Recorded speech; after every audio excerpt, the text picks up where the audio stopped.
भगवत गीता पढ़ने के क्या फायदे हैं? जो इंसान भगवत गीता पढ़ेगा ना, उसे कभी भी अहंकार नहीं आएगा। आज जो लोगों को घमंड आ जाता है, ईगो आ जाता है कि हम हैं, अरे हम तो ये बन गए, अरे हमारे पास तो ये है, हमारे पास तो वो अहंकार नहीं आता भगवत गीता पढ़ने से। पता है क्यों? क्योंकि जब आप भगवत गीता पढ़ते हैं तो उसमें श्री कृष्ण कहते हैं कि ये पूरी सृष्टि मेरी रची हुई है, मेरी है, मतलब भगवान कृष्ण की है। तो फिर इंसान किस बात का अहंकार करेगा? तो जो इंसान इस बात को समझ जाएगा कि इस दुनिया में हर चीज भगवान की है, यहां तक कि हमारी अपनी सांसें भी भगवान की दी हुई हैं, तो घमंड किस चीज का करना? तो अहंकार उस इंसान के अंदर कभी आएगा ही नहीं जो भगवत गीता पढ़ेगा।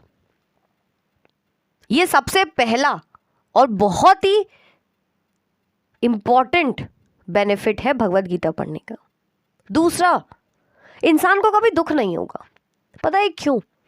क्योंकि दुख कैसे आता है? दुख तब आता है जब इंसान को लगता है मेरे पास ये नहीं है, मेरे पास गाड़ी नहीं है, मेरे पास घर नहीं है, मेरे पास व्यापार नहीं है, मेरे पास नौकरी नहीं है, मेरे पास लड़की नहीं है, मेरे पास लड़का नहीं है, मेरे जीवन में सुख नहीं है। तो सुख की परिभाषा इंसान तब समझ जाएगा जब वो भगवत गीता पढ़ेगा। अभी मैंने बताया कि भगवत गीता में श्री कृष्ण कहते हैं सब कुछ श्री कृष्ण का है। तो भाई जब उनका है तो जब उनकी मर्जी होगी वो हमें देंगे। और हम क्या सोच के बैठे हैं कि मैंने ये पढ़ाई कर ली है तो मेरी इतने की नौकरी लग जानी चाहिए, इतने पैसे मेरे पास आ जाने चाहिए। अब नहीं लगती तो हम फ्रस्ट्रेट होने लगते हैं, जबकि भगवान हमें कुछ और देना चाह रहे। जब ये दुनिया उनकी है तो उनकी मर्जी है, वो कैसे भी हमें चला दे। ये सांसें भी तो उन्हीं की दी हुई हैं। तो हम क्यों गाड़ी की, घर की, इन सब चीजों की तमन्ना रखते हैं? भगवान को जब देना होगा देंगे। और क्यों नहीं देंगे?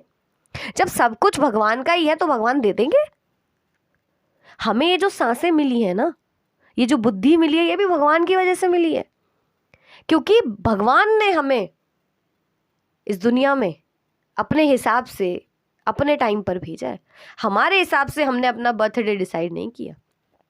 भगवान को हमें जिस दिन इस दुनिया में भेजना था, जिस समय भेजना था, जिस जगह भेजना था, भगवान ने भेजा। कोई भी इंसान अपना घर डिसाइड नहीं करता कि मुझे इस घर में पैदा होना है। वो भगवान पहले से डिसाइड किए होते। बहुत बड़ी बात मैंने समझाई है, दुख का कारण जो है। तो भगवत गीता पढ़ने से ये दुख खत्म हो जाएंगे। जितने भी डिप्रेशन है, जितनी भी परेशानियां हैं, वो खत्म हो जाएंगी। तीसरा सबसे बड़ा फायदा, ये जो इंसान मोह में फंसा हुआ है ना, मोह, डर, अरे ये चला गया तो क्या होगा, अरे अगर मेरी नौकरी चली गई तो क्या होगा, अरे अगर मेरा बिजनेस घाटे में चला गया तो क्या होगा, मेरे बैंक में इतने पैसे बचे, मेरी लाइफ में अब क्या होगा। इंसान के अगर सोचने से होता ना तो कोई भी दुखी नहीं होता। बहुत बड़ी बात मैं समझा रही हूं। इसलिए भगवत गीता में कहा गया है कि फल की प्राप्ति भगवान पर छोड़ो। तुम्हारा काम है सिर्फ कर्म करना, तुम्हारा काम है सिर्फ नौकरी करना। अब नौकरी से तुम्हें क्या मिलेगा वो भगवान के ऊपर छोड़ो। तुम्हारे ऊपर है सिर्फ और सिर्फ व्यापार चलाना। व्यापार को कैसे बढ़ाना है आगे, वो भगवान के ऊपर छोड़ो। क्योंकि एक ही बिजनेस में लाखों करोड़ों लोग होते हैं। हर कोई तो बिलियनर, मिलियनियर या स्टार्टअप एंटरप्रेन्योर नहीं बन जाता। कोई वहीं की वहीं रह जाता है, कोई बहुत बड़ा आदमी बन जाता है, कोई अरबपति बन जाता है, तो कोई बिल्कुल जीरो रह जाता है, कोई मिडिल क्लास जिंदगी जीता रहता है। कैसे? बिजनेस एक ही है, सब कुछ एक ही है, पर जो फल देना है ना वो भगवान अपनी मर्जी से दे रहे। अगर इंसान के हिसाब से फल मिलने लगे ना कि हमने ऐसी पढ़ाई की, हमें ये नौकरी मिल जाए, तो दुनिया में कोई दुखी ना रहे, इस दुनिया में कोई बिजनेस घाटे में ना जाए, कोई भी इंसान गरीब ही ना हो। क्योंकि सब अमीर ही बनना चाहते हैं, सबके सपने बहुत बड़े बड़े हैं। कौन रिक्शा चलाना चाहता है? सब हवाई जहाज चलाना चाहते हैं। जबकि हवाई जहाज और रिक्शे में कोई फर्क नहीं है, बस हवाई जहाज ऊपर चल रहा है, रिक्शा जमीन पे चल रहा है। बहुत बड़ी बात और गहरी बात मैंने समझाई है। जब भगवत गीता पढ़ोगे ना तो ये बातें तुम्हें समझ में आ जाएंगी कि मैं क्या कह रही हूँ। किसी भी चीज में कोई अंतर नहीं है। ये भी बहुत बड़ी बात है, भगवत गीता में लिखी है कि हर जीव को भगवान ने बनाया, तो क्या कोई गरीब और क्या कोई अमीर और क्या कोई मिडिल क्लास। आज जो लोग ये सोचते हैं ना कि अरे हम इस लेवल के हैं, हम इस लेवल पर नहीं जा सकते, बहुत बड़ी बात मैं समझा रही हूँ। जो लोग ये सोचते हैं ना अरे हम वहां तक नहीं पहुंच सकते, अरे वो हम नहीं कर सकते।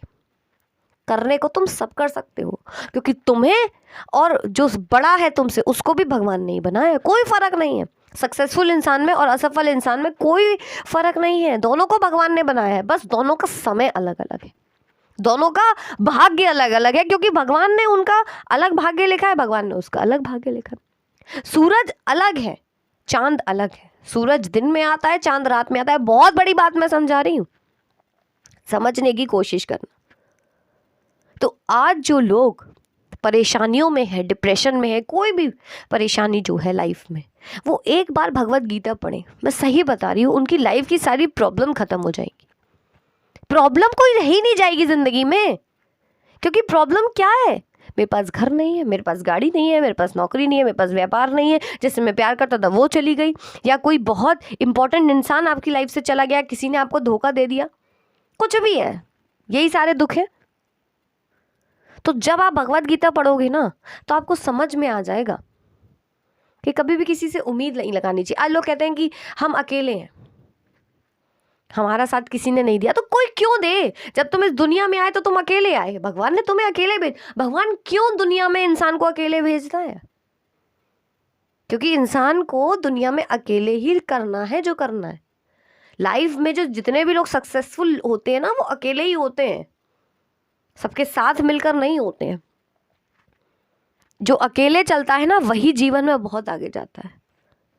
बात याद रखना मेरी, बहुत बड़ी बात और गहरी बात मैं समझा रही हूँ, और ये सब बातें आपको भगवत गीता पढ़ने में अपने आप समझ में आ जाएंगी। जिन चीज़ों को आप बहुत बड़ा समझ रहे हो, वो कुछ नहीं है, भगवान के लिए बहुत छोटी है।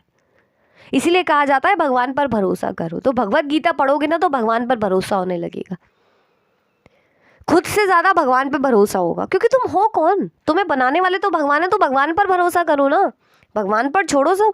तुम्हारा काम है सिर्फ कर्म करना, फल देना ऊपर वाले का काम।